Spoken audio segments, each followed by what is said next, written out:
প্রথমেই আমরা দেখি আল্লাহ সুবহানাহু ওয়া তাআলা আল্লাহ, তার রাসূল এবং আল্লাহর পথে জিহাদ করা, এই তিনটি বিষয়কে উল্লেখ করেছেন। এই তিনটা বিষয় সবচাইতে প্রিয় হতে হবে। আল্লাহ, তার রাসূল এবং জিহাদিন ফি সাবিলিহি, আল্লাহর রাস্তায় জিহাদ করা, এই তিনটি বিষয় হতে হবে সবচাইতে প্রিয়। কাদের থেকে প্রিয় হতে হবে?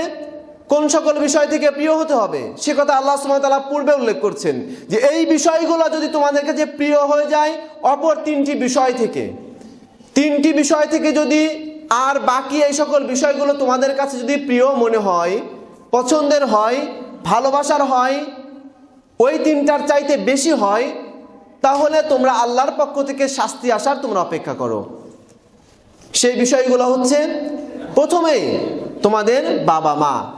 কুল ইন কানা আবাউকুম, বলো যদি তোমাদের বাবা মা, আপনি দ্বীনের পথে আল্লাহ এবং আল্লাহ রাসূলের পথে যদি বাবা মা যদি প্রতিবন্ধকতা সৃষ্টি হয়ে যায়, আমার বাবা মা যদি আল্লাহ এবং আল্লাহর রাসূলের চাইতে যদি প্রিয় হয়ে যায়, আমার বাবা মার কথা আল্লাহ এবং আল্লাহ রাসূলের চাইতে যদি আমার কাছে প্রিয় মনে হয়, তার মানে আল্লাহ এবং আল্লাহ রাসূল সাল্লাল্লাহু আলাইহি ওয়াসাল্লামের দেখানো তরিকা, আল্লাহ রাসূল দেখানো পদ্ধতি, নিয়ম, আল্লাহর বিধিবিধান, এই সকল বিধিবিধান এবং রাসূল সাল্লাল্লাহু আলাইহি ওয়াসাল্লামের তরিকা, এই সকল কিছু যদি আমার পিতামাতার ঊর্ধ্বে না থাকে, আমার পিতামাতার কথাই, পিতামাতা যেটা করতে বলে আল্লাহ এবং আল্লাহ রাসূলের বিরোধিতায়, আল্লাহ এবং আল্লাহ রাসূলের যে আদেশ রয়েছে সে আদেশকে বাদ দিয়ে আল্লাহ এবং দ্বীনের পথে চলার ক্ষেত্রে পিতামাতাও যদি আমার প্রতিবন্ধকতা সৃষ্টি হয়ে যায়, তারপরেও তার চাইতে আমাকে আল্লাহ এবং আল্লাহ রাসূলকে বেশি ভালোবাসতে হবে, আল্লাহর দেওয়া বিধান আমাকে মানতে হবে, রাসূল সাল্লাল্লাহু আলাইহি ওয়াসাল্লামের দেখানো তরিকা অনুযায়ী আমাকে চলতে হবে।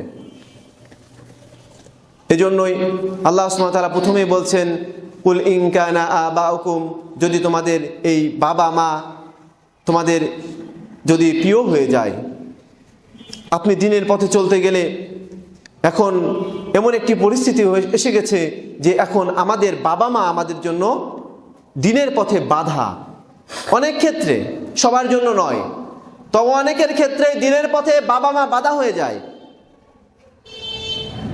এটা একজন অমুসলিম থেকে মুসলিম হবে, সেক্ষেত্রে বাবা মা প্রথমেই বাধা। বাবা মার কারণে একজন ইসলামকে বুঝেও ইসলাম ধর্ম গ্রহণ করতে পারছে না, এটা একটা বিষয়। আবার অনেকে মুসলিম ফ্যামিলিতে জন্মগ্রহণ করছে, বাবা মা মুসলিম, নিজেকে মুসলিম পরিচয় দিচ্ছে, কিন্তু তারপরেও যখন সন্তান ইসলামের পথে অগ্রসর হচ্ছে, সন্তান যখন হকের পথে অগ্রসর হচ্ছে, তখন এই বাবা মা তাকে বাধা দিচ্ছে।